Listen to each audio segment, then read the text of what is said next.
Okay, well, I'm going to try and respond to everything that's been said. I think there are 10 main concerns that people have raised, and I've got 10 minutes, so I'll try and do about a minute on each. The first thing I want to say is to thank all of you for coming. And I think people have spoken their minds, said how they feel about things, but tried to be respectful to the fact that there are people in the room that take the opposite view. So I'm very grateful for that. The first argument I would characterise as, is this the thin end of the wedge? The government says this is just about civil marriage, not religious marriage, but it'll spread naturally. Now, the one thing I can't do is guarantee, the young man made this point, I can't guarantee to you what governments in the future are going to do. No parliament can bind successive parliaments. So I think what's important here is whether or not the law that is being proposed is actually legally watertight. Richard, who isn't here now, raised the concern about the European Convention on Human Rights and whether that could be invoked against this. The legal advice that the government have had is that it can't. Certainly, the gentleman here actually made the very good point about divorce, that for years, divorced people have been able to get remarried in civil services, but nobody has successfully challenged the Catholic Church or large parts of the Church of England and forced them in religious marriage to remarry people that are divorced contrary to their teachings. So I can't give you a guarantee, although the one thing I can say to you as your local constituency MP is that I think we should get out of the ECHR anyway. Personally, I think these decisions should be made by our Parliament and our courts, but that isn't the position at the moment, I would have to acknowledge. The second argument was about marriage being about an institution for procreation, for having children. And I think that actually you responded to that very effectively. It isn't always, actually. We allow lots of people to get married at the moment who are incapable of having children, and also same-sex couples are able to foster and to adopt. One person, I can't remember who it was, made the point that the primary reason why society sort of backs marriage is because it's the best environment to bring up children. I agree with the latter bit of that, but I actually think that's only half the picture. From the government's point of view, stable relationships between adults are actually extremely important.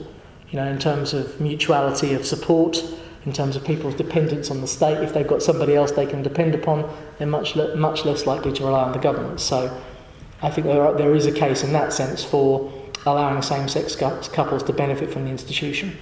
Several people, most eloquently the lady at the back, raised the question of why do we need to allow same-sex couples to get married? They've got civil partnerships, the legal rights are equivalent. And I think that there are 4 answers to that. The first you probably heard from John, which is just one of principle, which is to some people, not actually I think to everyone, I hear some people give the contrary view, but to some same-sex people it feels like civil partnership is a sort of second-class status.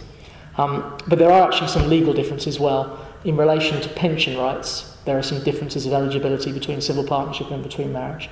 There's quite a serious issue that if a public authority or an employer asks you to fill in a form of your marital status, it is illegal to write married if you are in a civil partnership.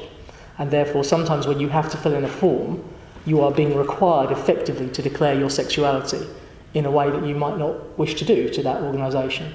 So that is an issue. And then, although it's a very small issue in terms of the number of people that it affects, the gentleman here raised the point of people who legally change their gender and who, as a result of doing that, are required to break up their marriages, even if that's not what the two people want to do in that very difficult situation. It is a small number of people, but I can tell you as a constituency MP, having dealt with 3 or 4 of these cases, they're often very heart-rending cases in terms of the effect it has on the individuals involved.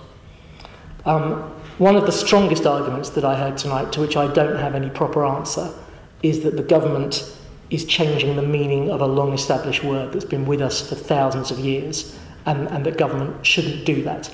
And as someone who is I don't know the politics of anyone in this room, but as someone who is basically a conservative, I have a bit of sympathy with that argument. The only real response I can give to it is that we have changed the meaning of the word in the past. For example, if you went back X years, divorce wasn't allowed, so marriage was a union for life. And so clearly when we passed the Divorce Act, we changed the meaning of marriage in quite a substantial way.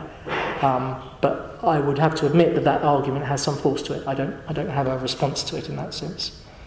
There was quite a lot of talk, the gentleman over there probably put it most strongly, about the sort of decline of the institution of marriage and what went behind it. I don't subscribe to this sort of global conspiracy to sort of atomise us all. I certainly, as your MP, don't regard myself as a sort of tool of international finance or whatever. I just do the best I can to represent the people in Croydon Central and my own judgment about what the right things to do are. There is certainly a sort of zeitgeist, I think. If you look at the polling that I referred to earlier on, so the young man at the back referred to a poll, but actually, having looked at all of the polls, the one that I found, which wasn't sponsored by anybody that had an interest either way in this argument, showed 51% in favour, 34% against. But it showed a very marked difference between people that were 18 to 24 as opposed to people that were over 70.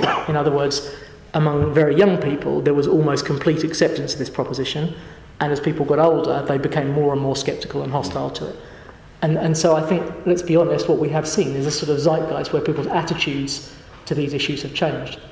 One of the things that I've done in Parliament is to sit on the Science and Technology Select Committee, and we looked into the case of Alan Turing, who is one of this country's greatest war heroes, who was sexually castrated because homosexuality was illegal at the time, and committed suicide.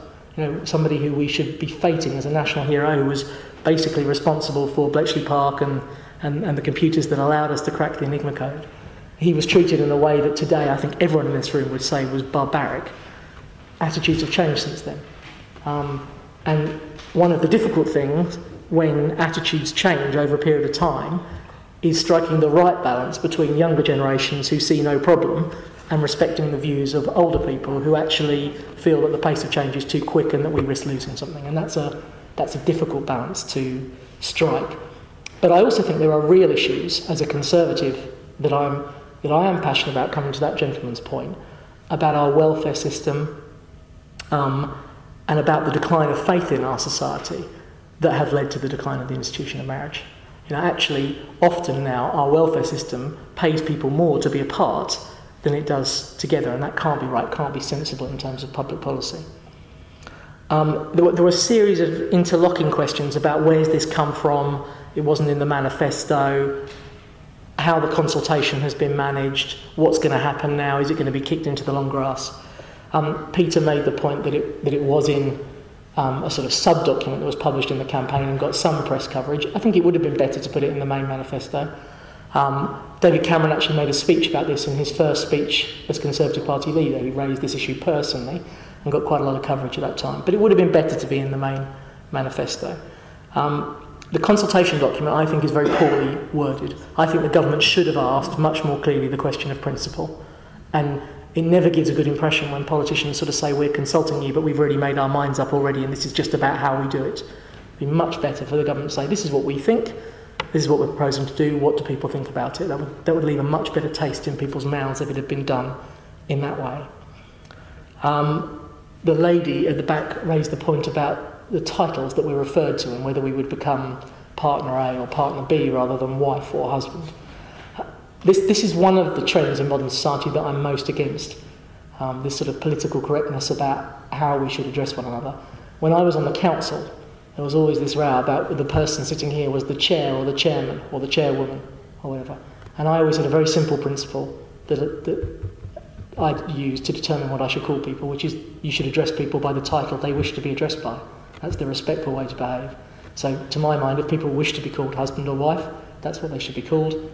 And if people prefer to use some neutral term that doesn't signify that, then I respect their wish and I use that title. I wish society was a bit more common sense about those kind of issues.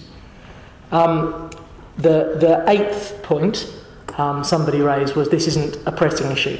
Completely agree. I'm not going to even try and argue that. If you went out and polled 1,000 people and asked them to name their top 5 things, I would guess hardly anyone would put it in their top 5. Even the people tonight that have spoken in favour, it probably wouldn't say this is the most important thing for the country to do. On the other hand, Parliament actually within a year addresses about 25 things. When it's not like we can only do one thing at a time, actually we look at a whole range of different issues. So the test should be, is this something that there is a case for doing or not? The gentleman on my left made the point about why people came to this country and the sort of values of the country. And this, I think, in many ways is the fundamental point. Because I think people that do come here and choose to make this country their home come here because of our underlying values. And it seems to me what we've got to do on this issue to get it right is to strike the right balance between the rights of people of the same sex and also the rights of people of faith in this country. And whilst on this issue I veer towards the former, many of the points that you made about the way in which people of faith in this country feel under attack and feel that they're not allowed to say what they think or what they believe, I have a lot of sympathy with that, and that's why I tried to start the meeting tonight by saying that people should feel free to say what they think. This lady probably put that point in the most clear way, and I think she has every right to believe that. If that's her faith, that's what she believes. She has a right to believe it, she has a right to say it publicly and not to fear retribution for doing so. And actually I don't think any of the people here that take a different view for her on the issue we're discussing tonight, no one was disagreeing with me when I said that. The last point was made by the young man there, who was too polite to say it, but I think he was telling me I wasn't a proper Conservative, basically. So I'm going to quote back to him something that David Cameron said in his conference speech. He said, "I don't support gay marriage despite being a Conservative. I support gay marriage because I'm a Conservative." So I want to tell you two things that are fundamental to what I believe politically, which make me veer towards supporting this. The first is, I am an absolutely passionate advocate and believer in the institution of marriage. I think it's a cornerstone of our society, both because it's the best environment to bring children up in, but also because it builds strong relationships between adults who love each other. And if you believe in those benefits and you see the manifest good they've done for couples of different sexes, why not allow couples of the same sex to have the same benefits? But I'm also a Conservative because I believe in equality, and I don't believe it in the sense of quotas and all of the sort of political correctness that it's come to be associated with. I believe it in the fundamental sense that whereas a church has the right to set out its views and beliefs based on its faith, on its articles of faith, on what the gospel says to you is right or wrong, and that should be the underpinning of who can get married in your church, the law of the country must treat every citizen of the country equally and must not discriminate on any basis. And so that, to answer your question directly, that's why as a Conservative I sort of lean towards supporting this, with one caveat, and it's an important caveat, which is something needs to be put into the law to address the concerns that have been expressed here tonight by people of faith, that this isn't a slippery slope that is then going to lead to your preacher being prosecuted for setting out what he believes. So the message that I take away from tonight is that there are genuine, reasonable concerns that people have expressed here, and that the law needs to strike the right balance between recognising people that clearly want to have access to marriage whilst addressing some of the concerns that have been expressed. And I'll just end by saying it's in the nature of my job that you can't please everybody. Ultimately people disagree and you have to come down one way or the other. But I hope at least tonight you do feel you've had the opportunity to be listened to and had your opinions treated with respect, and thank you very much for coming. Thank you.